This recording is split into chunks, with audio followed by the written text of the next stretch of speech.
Alright, hi everyone, this is Nixie. I am new to this YouTube thing, if you can't tell, because this is my first video, and I decided to put this out to the world for some goddamn reason. So, I guess, how does this go? Yep, no, I am doing fine, totally. If you can't tell, I am going to do this all in one take, because I am actually pretty lazy, and yeah, so my plan was to just yap for the entire length of me drawing my beautiful, wonderiferous main character, Gilbert. Isn't he pretty? Not now, you'll see later, but definitely very pretty. So my plan for this video was to actually just yap about how I came to understand my gender identity and pronouns, because that is actually pretty important to me. For context, I am agender and I prefer he, they pronouns, which is actually a recent development.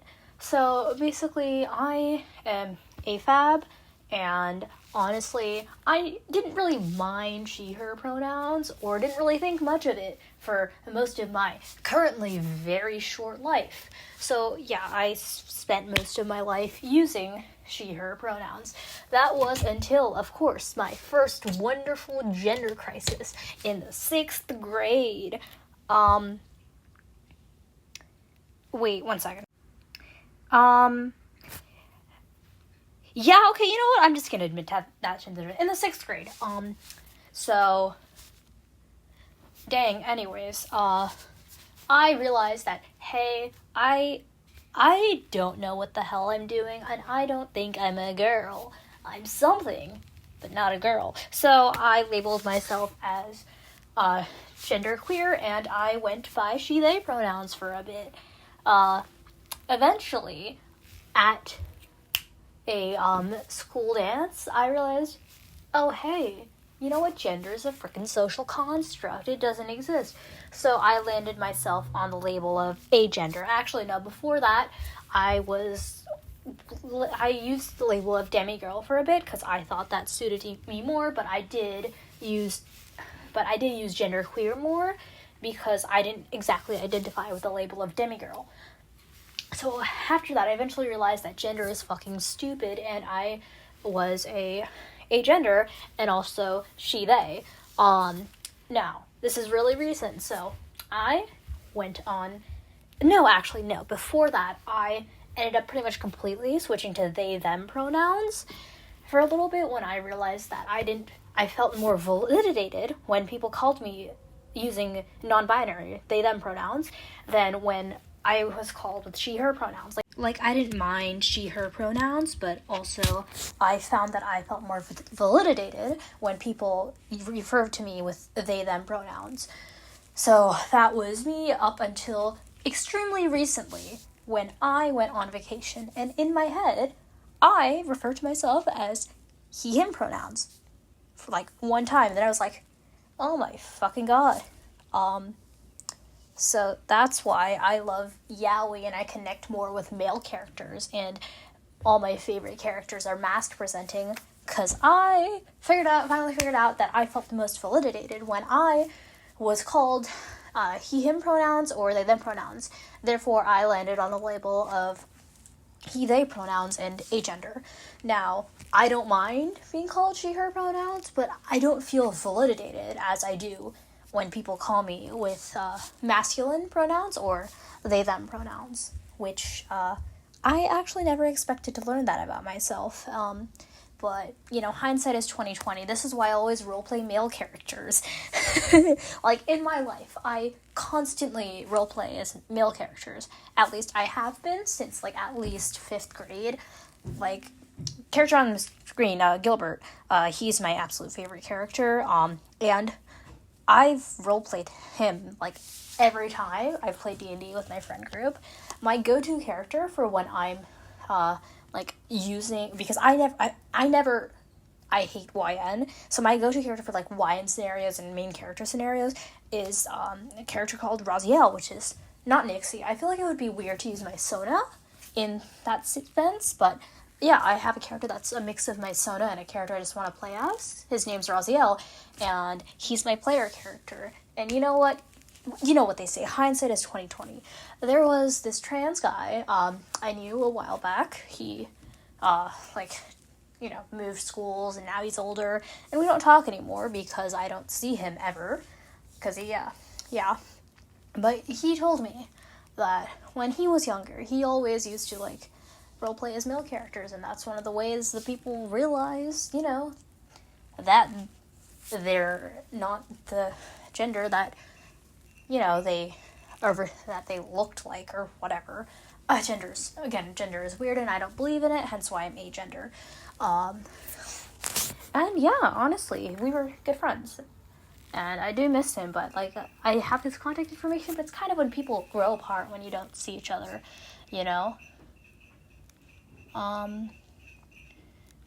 Anyways, I got really off topic and I forgot what I was gonna say. Oh, right, projecting onto characters. Now, I do heavily project onto my characters. My favorite characters, the ones I'm most attached to, are usually masculine presenting, gender non-conforming people. I don't know. Gilbert isn't one of them. He is he, him, and cis. He's been comfortable with his, gender and biology and whatever. I'm mostly comfortable with my biology. Sometimes I just wish I could deflate or inflate my chests on command. But I don't want whatever the hell men have down there. That seems so inconvenient. Bleeding's also inconvenient, but it feels less inconvenient. That is a tangent. But yeah, projecting onto characters. Honestly, I've always been projecting onto my characters. How I figured out I preferred he, they pronouns was I, accidentally called my Sona he in my head, and I was like, oh my god, wow, hindsight really is 2020, So, yeah. Now, one thing I've pretty much always been comfortable with is my sexuality. I am pan. I figured that out pretty quickly.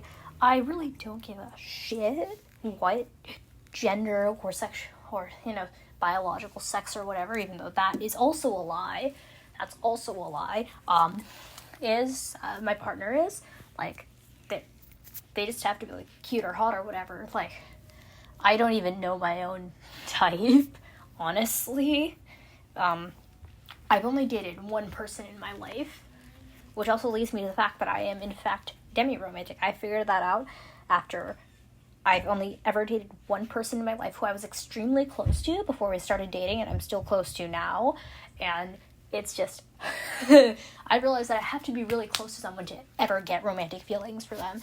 I still do love the person who I used to date, but we just, didn't work out. We're still really close friends, and I do love them. I'm not sure if it's platonically or romantically, but I do.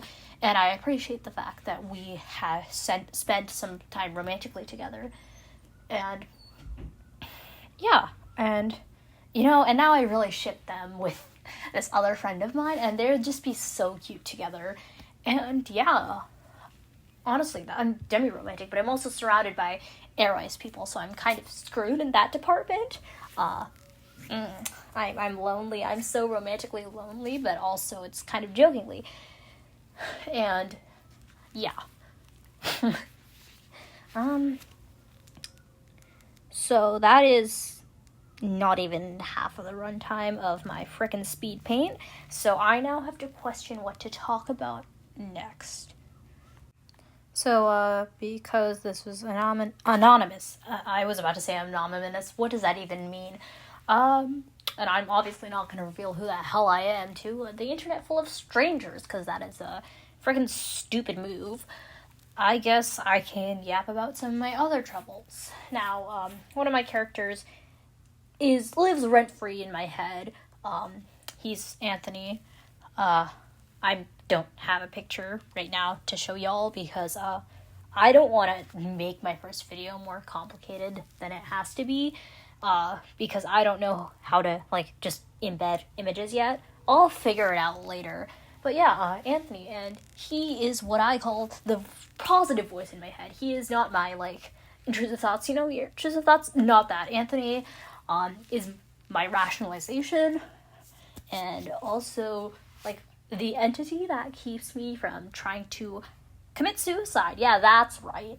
I occasionally have bouts of suicidal ideation when I feel particularly bad. Like, it's not a common occurrence, maybe once every 6 months. I haven't ever attempted yet or, like, done any self-harm, because one of my main gripes with death is that I want a painless death. This is why, once I'm out of my bouts of suicidal ideation, I can think to myself, oh my god, why am I like Osamu Dazai from Bungo Stray Dogs, and regret all my life choices, and think to myself, I should really talk to my therapist about this, except I don't really trust my therapist for adults. Trusted adults are a lie, by the way. Fuck that. And I guess I've talked to my friends, but, like, I was planning on, but, like, I haven't really called a suicide crisis line yet, because I only think about doing that after I get out of my bouts of suicidal ideation. Like, after I feel better, I kind of feel like it's wrong to, like, call after it's already passed. It doesn't make sense to me. And honestly, I don't think I'm going to share on the internet why I feel the need to off myself occasionally. Off myself, that's freaking Orwellian. Commit suicide. I don't know why I said that. Like, phrases like off myself and, like, suicide, they're, like, freaking Orwellian. Like, that is Orwellian. That is, like, fucking double speaker. Whatever. No, not double speaker.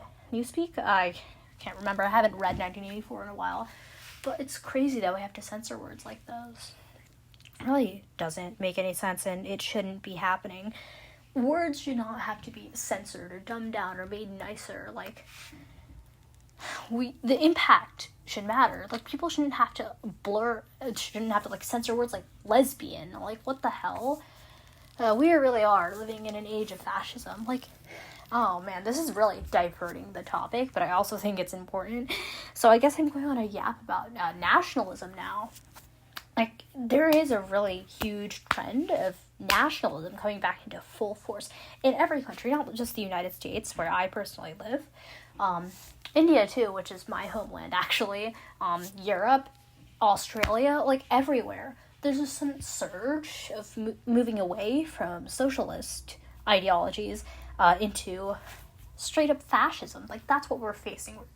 People are dying. People are getting shot on the streets. Like, people are, sure, at the same time, people are rising up. Like, the situation in Nepal's nice. New York's having their nice side quest of being chill. But the rest of the world, we're all just suffering. And I personally don't know what to do. It's all just really bad. And I don't know how to live in this world. In a world where I could die at any moment because of who I am. Me and my family, we're immigrants. We don't even have a permanent residence. Both of my parents are here on work visas. Actually, my dad is here on a work visa. My mother is on an H-1B. My mother is on an H-4 visa, a spousal visa, and the only reason she can work is because we are applying for a green card. Me and my brother are both... No, I'm a dependent. My brother is a U.S. citizen. He was born here. And that makes us legally here, but it also makes us so that our lives here are precarious. I mean, they could just straight up freaking deport us. They're deporting U.S. citizens. We're not even permanent residents. I've lived here my entire life, but I am not American. At least, not to the government. I sound incredibly American. I have that accent. No, I don't actually know. Oh, well, I don't know that much about accents, actually. But I've lived here pretty much my entire life. I don't identify with India as much as I do with my home here in the United States. But it's also not really my home. it's just kind of terrifying knowing that you could just die at any moment and be sent to basically fucking concentration camps at any moment because of who you are and the color of your skin. I am a person of color. Can't tell by the fact that I'm freaking Indian. And living in these times are low-key terrifying. Like, I live in the suburbs. I'm sure nothing's gonna happen, but still, really horrifying times we live in. What else to talk about? Well, I guess it's time for the obligatory yap on my OC. So, to preface this, in the ye olden days of 4th grade, I came across, oh my god, I'm gonna so much fucking cringe when I say this, but, Country Human Gotcha reaction videos. And that's where it started, folks, and to this day, I'm still fascinated with, like, geopolitics and shit. Actually, I really want to work in the social sciences. Like, my number one thing currently is I really want to go into diplomacy and maybe, save the fucking world or whatever. But other than that, I would also love to be a teacher or even a therapist. There's a reason that none of my characters have any family trauma. And that's because I do. This is my way of coping. Now, on the other hand, I don't have any, religious trauma or straight up war trauma. But you know what they have? Both of those. I'm planning on reading the entire fucking Bible, actually, just to give my characters accurate religious trauma. That is what you call research. Wait, what was I talking about? 1 second. So yeah, I got into the Country Humans fandom, and that led me to get into other things like Country Balls, Hetalia briefly. Honestly, I haven't gone back to that much because I can't find any of the base material. Actually, I don't know if this is normal or not, but usually I go straight into a fandom and then I look for the base material. I've done that for Hannibal, and I've done that for, Cult of the Lamb. I actually haven't bought the game yet, but I'm planning to. And, yeah, a few others. I did actually see BSD and then get, intrigued and then watch the entirety of the anime, before, actually reading fanfiction, which was painful, but I managed to finish all of it in 2 days. Not all of it. I skimmed a lot of it, and I'm planning on finding all the manga and reading it all because I honestly fell in love with the story. And apparently, I am occasionally extremely like Osamu Dazai, which is probably incredibly concerning, and I should probably think about that more, but I'm not gonna think about that because again it's incredibly concerning. I think I got really off topic again. Right. So eventually little me thought, hey, I want to make countries, and so I did. The one on the screen now is Prussia. But what I've done though is because I don't want to make my characters responsible for an entire country. So, instead, they're mostly connected to the land and the people, while still being their own people, at least Gilbert and his specific type. Yes, I took the name from Hetalia. You can't judge me. Little me is... Actually, no. Entire me. I'm always extremely bad at naming things. Look, what am I naming? Look, now, for a bit of context, I've created multiple personifications for everything. There's personifications as the land in general, and then, governments change and shit, so obviously there's more versatile ones.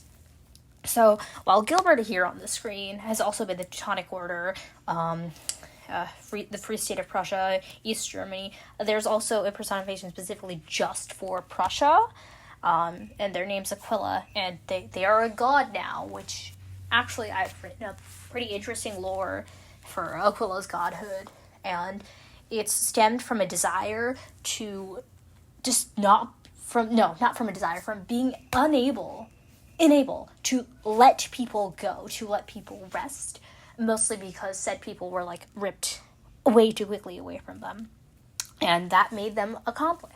That gave them a complex, and they solved it by becoming the god of purgatory and forcefully bringing everyone back to life. And it worked, but kids, don't do that. Don't do that. That's not a solution to all your problems. But yeah, And to show you how lazy I am with names, the America personifications, for the Middle Colony specifically, are Mary Freedom Jackson and fucking America Washington. I am lazy as fuck. So yeah, and I have found a way to make sure that none of my characters are fucking evil and unlikable. One of the characters I identify with the most, Reina, is in fact representative of probably one of the worst periods of history, and I've solved it by having them assist their people. Like, you know, Nazi Germany fucking sucked, right? But there are people who stood up against it, and I think that a representative of all of the people in general would stand up against a fascist regime, because that is still their people suffering. They gained chronic pain, a crippling meth addiction, and depression from World War II. They're fine now. Yeah. They were cool. They like bombed some they like threw Molotov cocktails at government buildings and all that shit. Well, not really, but they hit people. They did their best. I wouldn't feel comfortable writing a fucking fascist, so you get all of them are revolutionaries instead, and they're awesome. Guys, I found a non-toxic way to make a third union chip. They're awesome together. I love them so much because they've managed to not be fucking evil. If I made some of my favorites actually evil, yeah, I couldn't probably handle it. Like, I love them so much, and I would not want one of my main character adjacent characters to be an evil Nazi. So I guess that's a bit about my AU. I'll probably go more in depth into the world building later in another video, because I've really worked on the world building. Like, the world building is like the one thing I've seriously worked on, like, completely, and it's pretty much worked out for me. I know the power systems and like the kind of what I want for the governments, for their relationships. What I haven't figured out is conflict yet. Conflict is going to murder me. I hate writing conflict. I like writing slice of life. I've actually posted some of this on AO3.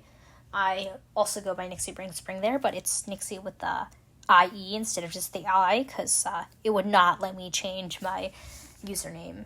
So yeah, I'm Nixie Bring Spring on AO3 too. And also on Instagram. I have a lot more art there. Really, thanks for hearing me out and listening to my yap while I have a speed paint in the background. This is the first time I've ever done anything of this sort. And I'm doing this all in one take, too, because I don't want to record 24 minutes of dialogue again. That would suck. You guys can hear me make my annoying sounds when I forget what I'm talking about. I've already had to cut out my location and the voices of my family like 3 times. I can't believe I almost admitted my location on the internet. Wow, I'm so good at remaining anonymous. I guess kind of defeats the purpose of my voice. But, no one who knows me is going to expose me on the internet. And they're not going to go looking for me, right? Hopefully not, because one of my bullies almost pushed me to suicide. I'll probably talk about that later, too. That is a story for another day. And also, this other trans guy I know, actually, I think they straight up detransitioned and send themselves to conversion therapy. That is also a story for another day. Goodbye, my little, I don't know what the hell to call you. My son is canonically a mix of a cat, a shark, and a cryptid deer. Then just bye. Hopefully I'll see you guys next time.